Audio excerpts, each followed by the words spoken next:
today, I've never heard from him. Now, again, David Shippers, I mean, you're big in Washington. You were the top lawyer that got Clinton impeached. You're highly respected. You know the senators, the congressmen. You're calling up. You've got these FBI agents and others feeding you this information. They're being pulled off the cases. They're angry. That's even been in the news now for Minnesota and Florida and Illinois. They know what's going to happen. The Sudanese in 96 and 98 tried to arrest bin Laden for Clinton, tried to give us the names of al-Qaeda. Clinton wouldn't take it. Didn't want any part of it. Wouldn't touch it. So we've got all this developing. We've got police officers and FBI on the ground who know who bombed Oklahoma City. They've got them in custody with blue jogging suits and bomb-making components. They're ordered to release them. All this is unfolding. 3,500 to 5,000 Iraqi Republican Guard. We know there's a Saddam-Iraqi connection here. I mean, they knew this. Why in the world, David Shippers, did they allow this to take place is the question. I'll tell you something. This is one of the things that, to me, it is almost inconceivable that with the knowledge they had that they would turn their back. Just assume that they had investigated and gone in after the Oklahoma City bombing as they're doing now. There never would have been an attack on the trade towers. As a human being, as a former prosecutor, as a lawyer, as a guy who represents agents all over the United States, it is inconceivable to me that those bureaucrats in Washington would turn their back on the obvious for their own purposes. And now the World Trade Center complex is absolutely destroyed. Yeah, there's more coming. Now, you say that from your sources, I know you represent a bunch of FBI agents that are hopping mad. You probably can't talk about the specifics. You say you're representing them. Are they getting ready to sue or something? Oh, well, they're hoping to. I don't want to get them in court. I want to get them into the Intelligence Committee, somebody who can go to these, someone who has the authority and the ability to go to the FBI bureaucrats and say, butt out, we're going to do this right. I'm sure you're aware that on History Channel, they've been reporting for years. It's now confirmed that we had prior knowledge of the Japanese attack and they allowed that to take place. Sure.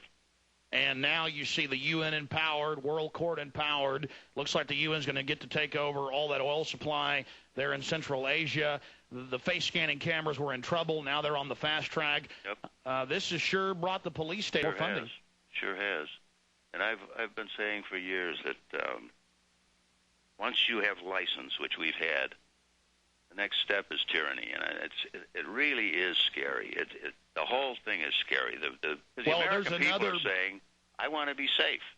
And I will, who was it, Ben Franklin said, if you give up your liberties for security, you will eventually lose both your security and your liberties. Absolutely. What was the intel you were getting from these agents? What were they saying? This agent here in Chicago filed the affidavit where he laid out the whole way that the money moves, the way that it's handled, how it comes out of the Middle East into the Chicago area, not only Chicago, but into the United States, how it's covered, how the operatives are covered, and then how the money gets back, how it's transferred back, and where it's kept while it's here. And that affidavit ran like 30 pages, laid it out. And that was the only one. He had to go through hell on earth in Washington. He had to fight like a tiger. Everybody in his own bureau and in the Department of Justice was against him, and still. Now, the FBI agents in Minnesota knew about all this and had the evidence, but they couldn't even get a wiretap or a warrant to search these guys. Exactly. And we're talking about some of the actual hijackers. Exactly. And this woman that was talking to me, she had other contacts who were in naval intelligence and in other areas, and she was reporting that there was one of these terrorists that was involved or connected with the bombing in Oklahoma City was working at the Boston airport. A friend of mine who happens to be an agent had information showing that there were Hamas operatives working in baggage in areas at O'Hare Airport with free access to any part of the airport. But no one would listen. Clinton and his boys didn't want the United States to realize that Flight 800 was a terrorist attack and that the Oklahoma City was a terrorist attack because they didn't want to have to admit that the intelligence of the United States was totally destroyed. Well, Craig Roberts says it best. They wanted to demonize the patriots, exactly. The Christians. and create this internal security force to watch Americans because, oh, the precious Arabs, they can't do anything wrong. That's exactly what they started. Remember, I forget what nitwit it was that came out and said, you know, you can really blame some of the Rush Limbaughs and the talk show hosts who are fomenting this terror. Well, that was Bill Clinton. Clinton made that statement. And they had a handy guy in McVeigh. They had a real handy guy. I also know, and I know this through affidavits that I've read, that there were people, eyeball witnesses, who saw the Middle Eastern man running from the scene alongside McVeigh. And why don't the feds just release those 12 surveillance camera tapes if it's just McVeigh alone? Those surveillance camera tapes are going to show that there was a Middle Eastern man running with him. Some of these people who gave affidavits were interviewed by the FBI during the course of the investigation. They were interviewed about the second person they saw, and the agents tried to make them say that the second person was Nichols. Every single one of these people said absolutely not. It was a Middle Eastern type individual. Al-Husseini. Now, listen to this. None of those 302s, none of those investigative reports have ever surfaced. So the FBI comes up with all these thousands of documents that they claim they overlooked, but the key ones where they tried to get him to say it was Nichols never surfaced. What were they saying about the attack on Lower Manhattan? Originally, the original report that I got was that they had arranged for 3 attacks on the United States. 1, they were going to take down an airliner. 2, they were going to attack a federal facility in the heartland of the United States. First one's TWA, Oklahoma City, right, in reverse order, and then now. And the third one was going to be a massive attack in Lower Manhattan. The original plan was a suitcase tactical nuclear weapon. The people that I was talking to were very, very, very credible people. And but okay, here's the bottom line question. You're getting intel, attack on Lower Manhattan, third big attack. What did you say? I mean, who did you talk to? I mean, we know you tried to get to the Attorney General and I tried others. to get to the Attorney General. My first move was to go through some of the people I knew in Congress to see if I could, somehow, because I was working on a two-front. It was really a two-front war.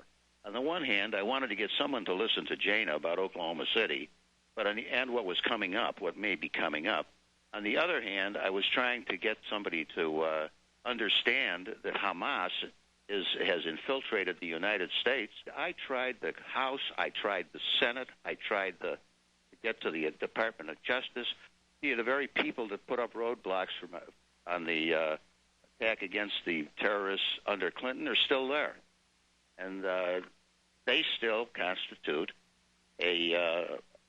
almost like a moat between the people with information and the people who should hear the information. So when you're talking to these Justice Department people and folks in Congress trying to give them all this information, what do they say to you? They say, oh, my, that's wonderful. Yeah, we'll get right back to you. I have never got a call back. When I was on a radio program out east, out in Pittsburgh, and I hinted at this. I just hinted that the FBI was sitting on information when they should have been sharing it with others, and as a result, there was a breakdown in intelligence.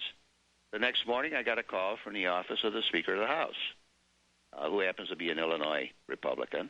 Hastert, right. And they said, we understand. They hadn't heard the show, but they said, we understand you've got some information, et cetera, et cetera. I said, yes, I do. I would really like to share it with somebody. I have at least 2 and maybe 3 witnesses that should be subpoenaed to come out there and testify in executive session and tell you what I was talking about. Okay, we'll get back to you. That never heard again. A couple of days later, I got a call from the Senate Intelligence Committee. We hear that you've got information, et cetera, et cetera. Yes, I have information, and I'd be perfectly willing to bring it out to you, or I'd be perfectly willing to have my witnesses go in there and testify, but they have to be subpoenaed. Okay, we'll get back to you. That was last week. I still haven't heard a word. I talk to people like you who are in the media, people who are really well aware of what's going on, and they cannot believe that this can happen. Strangely enough, the one people that I haven't heard from is the FBI intelligence people. Of course, if I did hear from them, I wouldn't talk to them anyhow. Now, because they're totally incompetent. They got their funding tripled after the sure, first... boy, that's great. They can all get a raise, and they can all sit around and tell everybody